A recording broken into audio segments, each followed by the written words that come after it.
Hey, Warrior Saints. This week, Deacon Greg and I are discussing the topic of how to keep other people's to-do list off of your to-do list.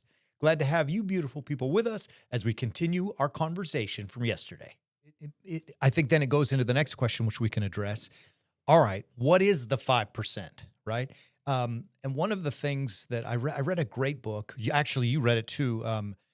10x is 10x is easier than 2x. By a duo, Sullivan and Hardy, right? Is that right? Ben Hardy and Dan Sullivan. I think I don't know how I even found the book. I just like the title. 10X. Ben Hardy and Dan Sullivan. All right. So we read that book. We read it as a staff and as a team. And their theory was kind of Pareto principle, right? That 80%, if you're going to do your best work, you got to find your 20%, right? Like 20%, they use 20 and 80%. 80% of what we do, which is probably even low, but of what we do is unnecessary or can be delivered and offloaded to someone else who's better at it than you and who enjoys doing it and can do, better at that work. Mm-hmm. So what's the 5%? I say, they say 20%.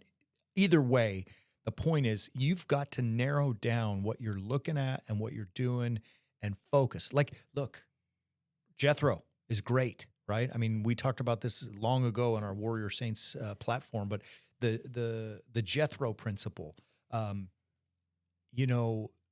set the stage, but Moses and Jethro is his father-in-law. And so to set the tone, Moses is sitting out there on the platform all day long while the people are on the Exodus, and he's judging, meaning he's deciding between their disputes and all that kind of stuff. And his father Jethro is like, son, what in the Sam hell are you doing, right? You can't do this and do well. So he gets in his case and he says the following. I mean, can we read it? Is it good? Yeah. From Exodus chapter 18. Okay, I'm going to go back a little from what you have on your screen. But Moses said to his father-in-law, because the people come to inquire of God. When they have a dispute, they come to me and I decide between a man and his neighbor, and I make them know the statutes of God and his decisions. And in verse 17, Moses' father-in-law said to him, what you are doing is not good. You and the people with you will wear yourselves out, for the thing is too heavy for you. You are not able to perform it alone. Listen now to my voice. I will give you counsel, and God be with you. You shall represent the people before God and bring their cases to God. And you shall teach them the statutes and the decisions, and make them know the way in which they must walk and what they must do. Moreover, choose able men from all the people, such as fear God, men who are trustworthy and who hate a bribe, and place such men over the people as rulers of thousands, of hundreds, of fifties, and of tens, and let them judge the people at all times. Every great matter they shall bring to you, but any small matter they shall decide themselves. So it will be easier for you, and they will bear the burden with you. If you do this, and God so commands you, then you will be able to endure, and all this people will also go to their place in peace. So, I mean, this one, I think, plays right into that 5% or, Sullivan Hardy's 20%, the 10X. Like, Moses needs to talk to God and then turn around and tell the people, right? Like, and then if the people want something to go to God, they tell Moses and he tells God. So his sole function is to, communicate directly with God.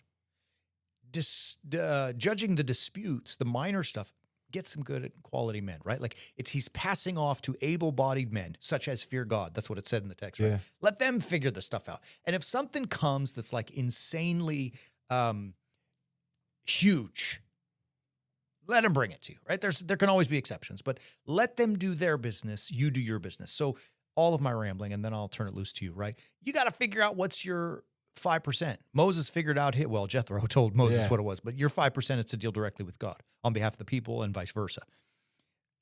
What's your 5%, right? I mean, I know for me, I've worked on it. I know what it is. I'm sure you have the same, right? I mean, so I think in all of this Father Chris's ramblings, in this whole conversation is you got to figure out what's the 5% that you're going to say yes to.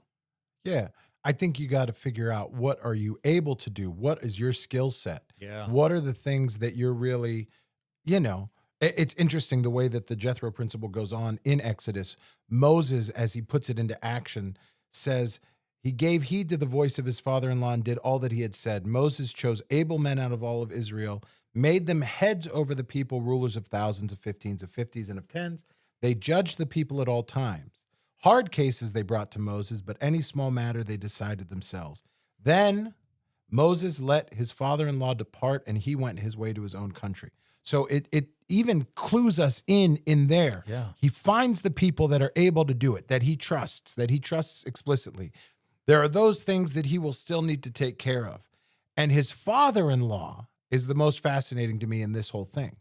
He came in kind of like a consultant, Yeah.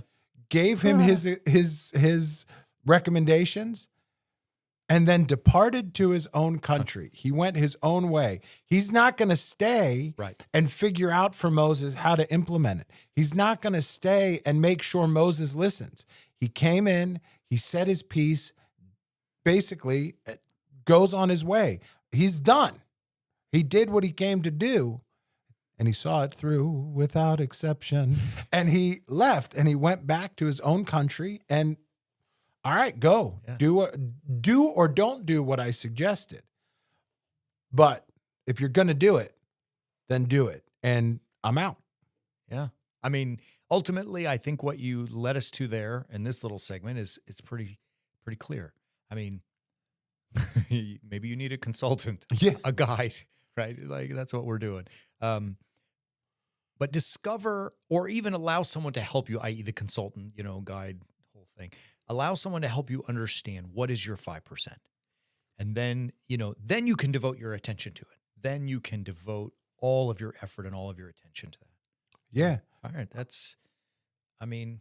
I think that's great stuff. I don't disagree. I think it's fantastic stuff. And it's something that you can implement in your life right now. Hey, Warrior Saints. Thanks for joining us. To watch the next part of the episode, join us again tomorrow. And as always, keep walking on the way of the Warrior Saint.